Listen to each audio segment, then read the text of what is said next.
Dipukul tangan Vina patah. Bukan diseret pakai motor, dipukul tangan Vina. Kepalanya sih Dedek, kepalanya kenapa diapain Dedek kepalanya? Tadinya dibenturin. Dibantuin kemana? Halo semuanya, kembali lagi bersama saya Panji di PNJ Sinopsis. Oke, jadi di kesempatan kali ini bro, saya akan membahas sebuah kasus yang pernah viral pada tahun 2016 lalu ya di Cirebon, yang saat ini juga diangkat menjadi sebuah film yang berjudul Vina Sebelum 7 Hari, yang katanya telah tayang dimulai pada tanggal 8 Mei 2024. Nah, di dalam kasus ini korbannya adalah sepasang remaja sekaligus sepasang kekasih ya, yang tewasnya melibatkan kekejaman ulah dari geng motor gitu. Nahasnya tubuh kedua korban ditemukan dengan kondisi yang cukup mengenaskan bro. Dan diceritakan bahwa korban yang bernama Vina ini sebelum ia meninggal, ia sempat dianiaya dulu. Kemudian diperkaos rame-rame oleh para pelaku yang juga teman-teman dari si pacarnya sendiri gitu. Yang jumlahnya adalah 11 orang. Aduh, coba bayangkan bro, digilir 11 orang. Tega bener ya. Mungkin setan juga bakal minder gitu lihat kelakuan mereka gitu ya. Oke lah, untuk mempersingkat waktu dan agar pembahasannya ini tidak kemana-mana gitu, yuk mari kita langsung saja telaah kasusnya di PNJ Sinopsis.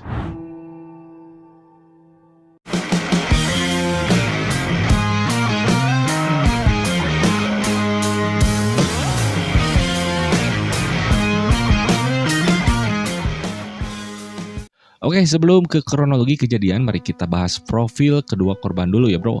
Jadi korban yang pertama adalah seorang remaja perempuan bernama lengkap Vina Dewi Arsita, berumur 16 tahun, warga desa Samadikun, Cirebon. Seorang remaja cantik yang bisa dilihat dari fotonya ya emang cantik sih ya.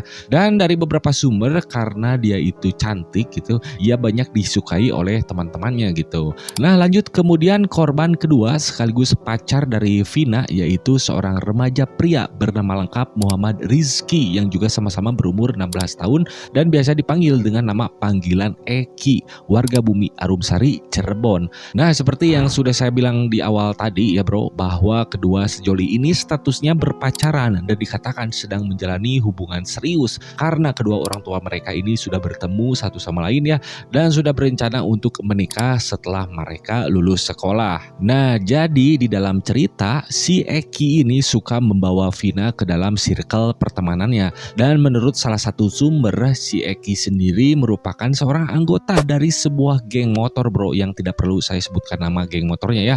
Sedangkan menurut sumber lain si Eki ini bukan anggota, tapi teman-temannya lah yang merupakan anggota geng motor. Jadi ya pokoknya si Eki ini ya circle pertemanannya dekat dengan geng motor, begitulah kira-kira ya bro.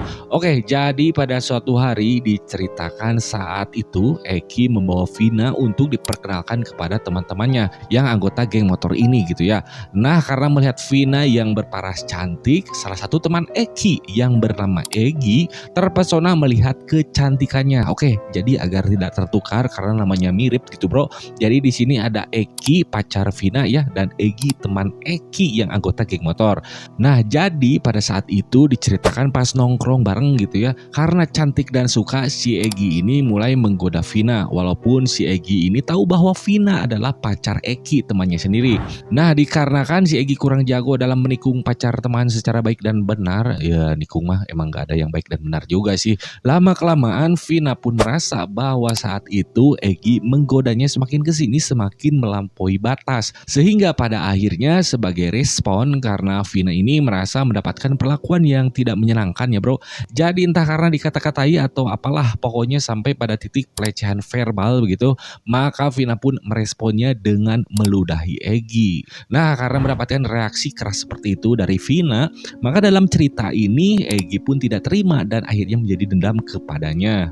Nah lanjut, loncat pada suatu hari, tepatnya pada tanggal 28 Agustus 2016, Polresta Cirebon tiba-tiba mendapatkan laporan dari warga setempat bahwa telah ditemukan sepasang mayat tergeletak di sebuah jalan, tepatnya di Jalan Layang Kepompongan, Kecamatan Calun, Cirebon, di mana kondisi kedua jasad ini ditemukan cukup mengenaskan dan tergeletak tidak jauh dari motor yang dikendarai oleh mereka. Selain itu, jasad keduanya ditemukan dengan penuh banyak luka, penuh lebam lebam dan juga dengan kondisi kaki mereka yang sudah hancur. Nah, singkat waktu kepolisian pun langsung melakukan olah TKP. Akan tetapi karena minimnya saksi mata pada saat itu bro, kepolisian menyimpulkan dugaan awal bahwa penyebab jasad meninggal adalah karena korban tabrak lari, ataupun dugaan lain adalah karena kecelakaan tunggal, di mana pada saat kejadian motor yang dikendarai mereka ini diduga melaju dengan kecepatan tinggi kemudian menabrak trotoar dan tiang lampu, lalu terjatuhlah mereka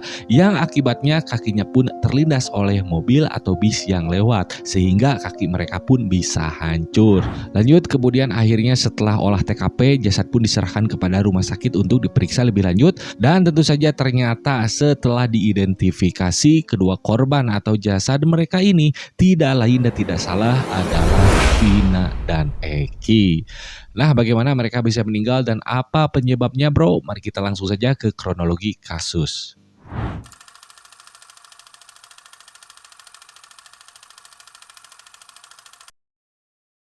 Oke, jadi pada tanggal 27 Agustus 2016 kurang lebih jam 10 malam, Vina, Eki dan bersama teman-temannya yang lain yang jumlah rombongannya adalah 4 motor, diceritakan saat itu sedang asik jalan-jalan memotoran gitu ya sambil menikmati udara malam kota Cirebon, tentunya sambil bobogohan juga gitu ya bro.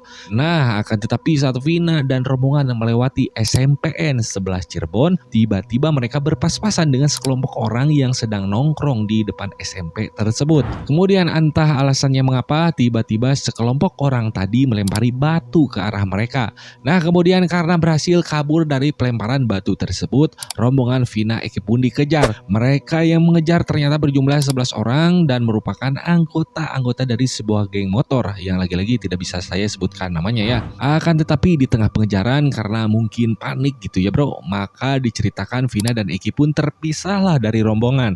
Namun anehnya si pelaku pengejaran yang berjumlah 11 orang tadi sekaligus geng motor ini ya tidak mengejar teman Vina yang lain, mereka hanya mengejar motor Vina Eki. Jadi pengejaran tersebut seolah-olah ya khusus buat ngejar mereka begitu bro. Nah, singkat waktu pada saat melewati jalan layang Kepopongan Talun, Vina dan Eki pun akhirnya dipepet dan terkejar. Motor mereka kemudian ditendang oleh para pelaku sehingga terjatuhlah Vina dan Eki ke sisi kiri jalan. Maka dari situ dimulailah awal mula proses eksekusi.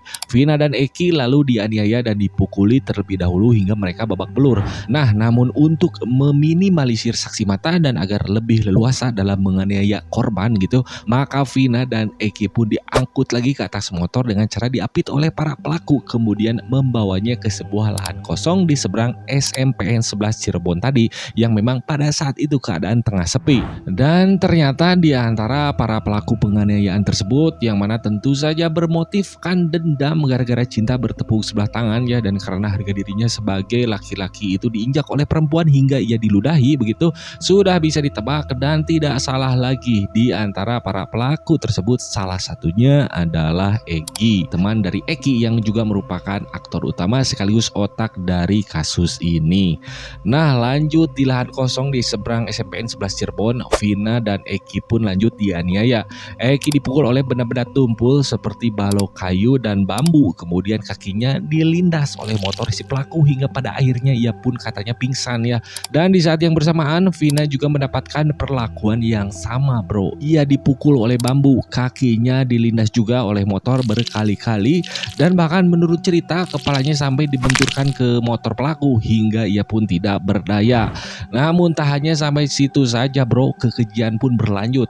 Tubuh Vina kemudian diletakkan di samping Eki yang juga sama-sama sudah tidak berdaya, di mana dari situ para pelaku mulai menyingkap bawahan Vina lalu menggilirnya satu persatu hingga 11 orang bro. Aduh. Namun menurut salah satu sumber sebetulnya pada saat itu Eki masih bisa sadarkan diri atau masih bisa melek gitu ya bro. Dan juga alasan mengapa tubuh Vina dibaringkan di samping Eki tujuannya adalah agar ketika pemerkosaan dilakukan Eki bisa menyaksikan kejadian tersebut sehingga para pelaku terutama Egi ya bisa mendapatkan sebuah kepuasan dengan motif balas dendam. Dan hal ini tentunya merupakan perbuatan yang sangat-sangat tidak manusiawi gitu ya bro. Dan mungkin engkaunya setan juga bisa mendadak introvert ngelihat kelakuan mereka begitu ya. Aduh ngeri sih. Nah oke, setelah itu Vina dan Eki pun diceritakan akhirnya meninggallah mereka gitu ya. Namun dengan modus agar kejahatan ini tidak terendus oleh kepolisian dan dengan tujuan agar menghilangkan jejak, kemudian para pelaku membuat skenario palsu di mana Vina dan Eki diangkut lagi dan dibawa kembali ke jalan layang Kepompongan Talun, tempat mereka pertama tertangkap. Yang mana kebetulan saat itu jalanan memang sedang sangat sepi sehingga tidak ada yang menyaksikan kejadian tersebut gitu bro. Lalu dibaringkanlah jasad keduanya di jalan, motor Eki pun diletakkan tak jauh dari tubuh korban. Kemudian dengan memanfaatkan trotoar dan tiang lampu jalan, para pelaku merekayasa dan membuat seolah-olah penyebab kematian Vina dan Eki adalah sebuah kecelakaan tunggal dan bukanlah akibat dari aksi peregangan nyawa. Dan selanjutnya dengan kejadian ini maka alur cerita pun membawa kita kembali lagi ke cerita penemuan jasad Vina dan Eki pada tanggal 28 Agustus 2016 oleh warga setempat ya. Pihak kepolisian pun melakukan olah TKP, lalu jasad mereka diserahkan ke rumah sakit, lanjut diserahkanlah kepada keluarga masing-masing dan tentu saja pada akhirnya dimakamkan. Nah, akan tetapi pada saat sebelum dimakamkan terdapat hal menarik bro, di mana pada saat nenek Vina yang ikut serta memandikan dulu jenazahnya, ia sempat menaruh curiga dengan kematian cucunya tersebut. Ia menemukan bahwa terdapat luka-luka yang tidak wajar bro, jika penyebab kematian Vina ini hanyalah sekedar kecelakaan bermotor. Pada saat nenek Vina memandikannya, ia melihat bekas luka-luka lebam gosong di bagian muka seperti bekas pukulan keras berkali-kali. Kemudian di bagian kepala belakang Vina juga katanya sudah lunak gitu ya. Dan terutama bagian kaki yang pada saat jenazah dibawa ke rumah, kaki Vina datang dalam keadaan sudah digips. Namun meskipun demikian, si nenek pun akhirnya mencoba untuk berpikir positif begitu bro, dan meyakini bahwa emang sang cucunya itu benar-benar korban dari kecelakaan, sehingga ia pun tidak memikirkan lebih tentang prasangkanya tersebut. Dan begitu juga dengan kedua orang tua Vina ya, mereka awalnya juga tidak curiga dengan kematian anaknya tersebut dan hanya percaya bahwa Vina meninggal karena kecelakaan. Nah, akan tetapi di sisi lain pihak kepolisian pun sebetulnya memiliki dugaan yang sama bro. Ada kecurigaan bahwa meninggalnya korban bukanlah semata-mata akibat kecelakaan, melainkan aksi peregangan nyawa. Namun kepolisian menyimpan kecurigaannya tersebut dan mencoba mengembangkan kasus di belakang layar tanpa sepengetahuan keluarga, dikarenakan masih kurangnya bukti-bukti yang cukup untuk menguatkan dugaan mereka. Jadi selain karena kurangnya bukti gitu ya, maksudnya biar keluarga Vina dan Eki gak jadi heboh gitu ya. Yang penting fokus dulu biar dimakamin terus didoain gitulah ya. Nah, namun tidak lama setelah beberapa hari Vina dimakamkan, teman-teman Vina dan Eki yang pada malam kejadian saat itu ikut dikejar ya oleh geng motor ya, mereka pun melaporkan hal tersebut kepada kepolisian. Mereka menceritakan bahwa pada malam itu saat dikejar, Vina dan Eki terpisah dari rombongan sehingga kemungkinan Vina dan Eki meninggal karena ulah mereka. Nah, dari sinilah kemudian pihak kepolisian pun semakin mengembangkan kasus gitu ya. Mereka mulai melakukan penyelidikan dan mendatangi beberapa tempat yang diindikasi menjadi tempat di mana geng motor tersebut suka berkumpul. Dan akhirnya setelah kepolisian melakukan penyelidikan yang lebih serius dan mengumpulkan laporan-laporan dari beberapa saksi, para pelaku pun bisa diringkus di Jalan Perjuangan Majasem, Kampung Situgangga, Kecamatan Kesambi, Cirebon pada tanggal 31 Agustus 2016. Para pelaku yang bisa ditangkap pada saat itu berjumlah 8 orang, yaitu ada Eko Ramdhani berumur 27 tahun, kemudian ada Eka Sandi berumur 24 tahun, Jaya berumur 23 tahun, Hadi Saputra 23 tahun, Rivaldi Aditya 21 tahun, Sudirman 21 tahun, Supriyanto 20 tahun, dan satu lagi pelaku di bawah umur berinisial ST yang berumur 15 tahun.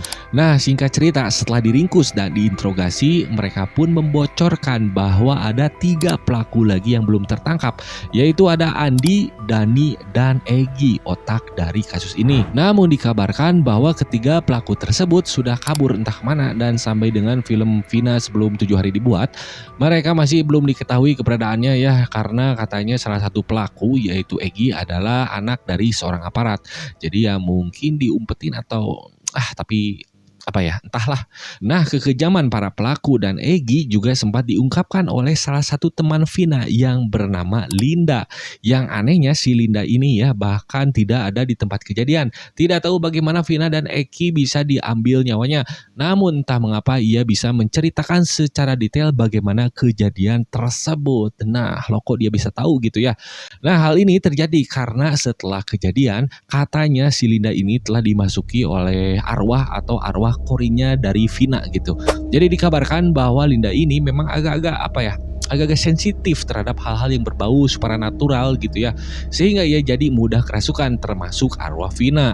Nah, jadi ceritanya pada saat itu bro, tepatnya 6 hari setelah Vina dimakamkan, salah satu kerabat Linda mengabarkan kepada keluarga Vina agar datang ke rumahnya dan memberitahu bahwa arwah Vina ingin berbicara kepada ayahandanya melalui Linda. Jadi ya semacam kerasukan lah intinya begitu ya.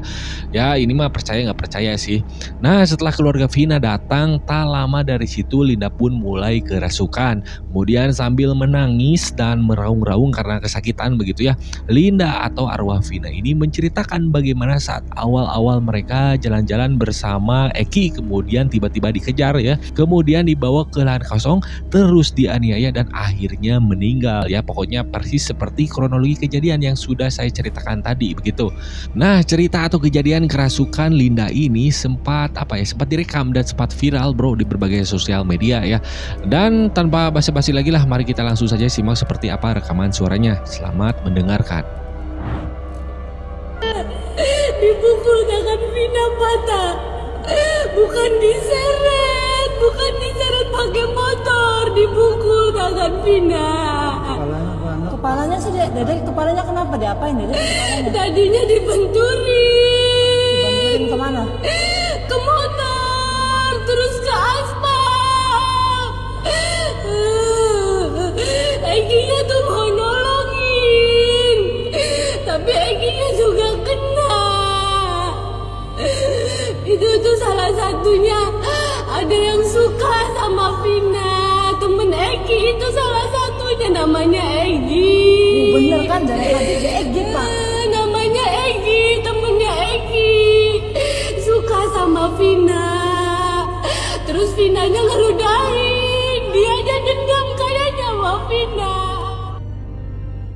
Oke, kembali ke kasus. Nah, setelah penangkapan, Polresta Cirebon pun menggelar rekonstruksi kejadian pada tanggal 26 Oktober 2016. Namun saat melakukan proses rekonstruksi, para tersangka 8 orang ini sempat menolak untuk melanjutkan sehingga proses tersebut digantikan oleh pemeran pengganti. Di mana dari 28 adegan yang sudah dipersiapkan bro oleh Polda Jabar ya, para pelaku hanya melakukan 7 adegan dan selebihnya dilakukan oleh pemeran pengganti. Yang berarti mereka ini mendadak mengubah keterangannya atau tidak seperti BAP awal begitu ya, dan juga tidak mengakui perbuatannya. Lanjut, pada saat proses pengadilan dilangsungkan, pengacara yang mendampingi para tersangka pun menolak alat bukti yang sudah ditampilkan, yang pada intinya para pelaku masih tetap tidak mengakui perbuatannya. Nah, setelah proses serangkaian sidang dan juga karena bukti-bukti yang dihadirkan cukup kuat, Pengadilan Negeri Cirebon akhirnya menjatuhkan hukuman penjara seumur hidup kepada 7 orang terdakwa pada tanggal 27 Mei 2017 karena terbukti melanggar pasal 340 KUHP tentang pembunuhan berencana dan pasal 81 Undang-Undang Nomor 35 Tahun 2014 tentang persetubuhan anak. Sementara satu pelaku lain yang masih berusia di bawah umur yang berinisial ST tadi ya, menjalani sidang secara terpisah dan divonis hukuman 8 tahun penjara di Lembaga Pembinaan Khusus Anak-anak. Sedangkan sisa 3 orang pelaku yang seperti tadi saya bilang ya, mereka ini masih buron hingga saat ini dan masih belum diketahui keberadaannya. Nah, untuk itu karena kasus ini cukup viral dan sisa pelaku masih belum ketangkep gitu ya, maka diangkatlah kisahnya menjadi sebuah film di mana pihak keluarga, baik itu keluarga Vina dan Eki pun sudah setuju untuk diangkat kasusnya. Dan tentunya tujuan dengan dibuatnya film ini agar sisa pelaku tadi bisa segera ditangkap. Jadi biar makin makin viral gitu ya. Nah, begitulah kasusnya bro. Aduh, semoga tidak ada lagi kejadian serupa ya, karena banyak sekali sebetulnya kejadian kriminal yang melibatkan geng motor gitu. Apalagi banyak sekali kasus begal yang semakin kesini semakin meresahkan gitu bro. Aduh, ya bolehlah hobi motoran terus ngumpul-ngumpul gitu sama teman-teman ya seru-seruan lah ya. Tapi ya asal jangan sampai ngelakuin kriminal juga gitu bro. Oke, saya cukupkan untuk video kali ini ya. Semoga menjadi pelajaran untuk kita semua, ambil hikmahnya dan semoga juga bermanfaat begitu. Sekian, terima kasih. Salam olahraga.